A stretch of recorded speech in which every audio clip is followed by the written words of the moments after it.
Hey everybody, hey YouTube, how's everybody doing? So I'm actually right now, I just got done studying for my, uh, well, actually today around 8 o'clock, I will be taking my final exam for Chinese and Japanese. I'll be taking my Japanese final exam from 1 to 4 in the afternoon, and then my Chinese exam in the morning from 8 to 11. So I was kind of just studying for that. But I wanted to make a quick video on something, and I haven't made a video in about a week. Basically, that time frame period has gone by, and I don't usually make videos. I feel like it's a mixed video. I that's how I feel it is. And I've never made videos like this before, like ever. But it is. I am genealogy queen, and I am the queen of genealogy. So you've gotta be prepared for another thing on just basically ethnicity and bloodlines and stuff like that. This won't go for long, but I basically just wanted to talk about basically people who are mixed with a multiple amount of things but pass as one race or look like one race. For example, like me myself, like I have a lot of things mixed in me myself, but if somebody was to look at me just by myself, they'd think I was just African or Jamaican. They wouldn't think that I was mixed with anything. I don't have, I don't know, um, excuse me. If somebody was to look at me, they wouldn't see any, like, they wouldn't see that I was mixed with anything. They just think that I was just literally 100% or something as, 100% Jamaican or African, whatever you want to call it. Yet I'm mixed with, a little bit of Asian, Native American, Pacific Islander, European, and then the rest, the majority, African or Jamaican, which it's Jamaican, but it's going to come up as African on DNA test results. I think I left out a couple of things. It was like Middle Eastern and North African as well. Those are small percentages, but they're also in my bloodline. I mean, nobody could look at me and be like, oh, he's got some whatever in him. Nobody would see that in me because to me, I have more prominent African or African features. So it's not strong enough. Like the other ethnicities inside of me are not strong enough to really make me look different. Although I do feel like I look different. If somebody was looking at me, they just classify, oh, he's dark skinned, or he has, whatever. He'd just be like African, whatever. So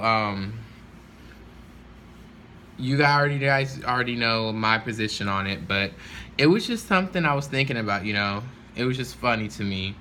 So I was just thinking hard about that, But if somebody was to look at me and decipher me from a group, it would just constantly, just randomly, just be, he's African or he's Jamaican or whatever. Which I am Jamaican, but I also have other things mixed in me as well. But a lot of people pass for certain races because those races are just more prominent, or they are more of that race than something else. So it's always interesting to look deep into that because you'll find it's just interesting, it's just stuff that you think about, so but that's all I really wanted to talk about. If you want, another example could be this one girl that I follow, K Space. She is 20% African, the rest European, and her European is more prominent, but she also has African genes, and she considers herself biracial. Do I consider her biracial? I mean, yeah. I mean, I don't feel like you have to be 50% of something to be considered biracial. Her mother is biracial. Her mother is of African heritage. She's of African heritage. She is a biracial woman. So a lot of people kind of go after her for her skin color, and because she passes for white, and people say, well, she's not African. She has no African blood in her. She's why she's 20% African. Why should she identify with that? She's just European. No, she's African. She's a pretty good amount of African, and I also don't feel like you need to be a certain amount. Like even if you have 1% African, you have African blood in you. I wouldn't say go as far to say, oh, I'm biracial, but like if you were 99% European, 1% African, you're not biracial, but you have African blood in you. But if you're like 20%, 19% or above, I mean, or something, I mean, yeah, you know, I guess you can consider that. I'm not sure. That's just whatever position you want to go off of. Anybody, if you're gonna comment down, please comment, but don't put a long comment down. I love it, Brian, when you put a long comment down, but it's hard for me to get back to those comments. If anything, I'm gonna put it in a response to replies because it's so long, and I love it. I read it, but it's so long, and since I'm so busy, it's so hard to like be able to read that.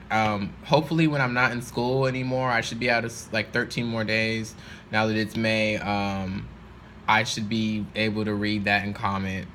But your comments are so long, but I love them because they're just beautiful, and it shows me that you care about my channel and you care to learn and you care to engage. So don't ever think not to put a long comment, but just know I read it, but I can't reply to all that because it's just a lot to reply on, and I hardly have the time, especially now with final exams, to ever reply back to that.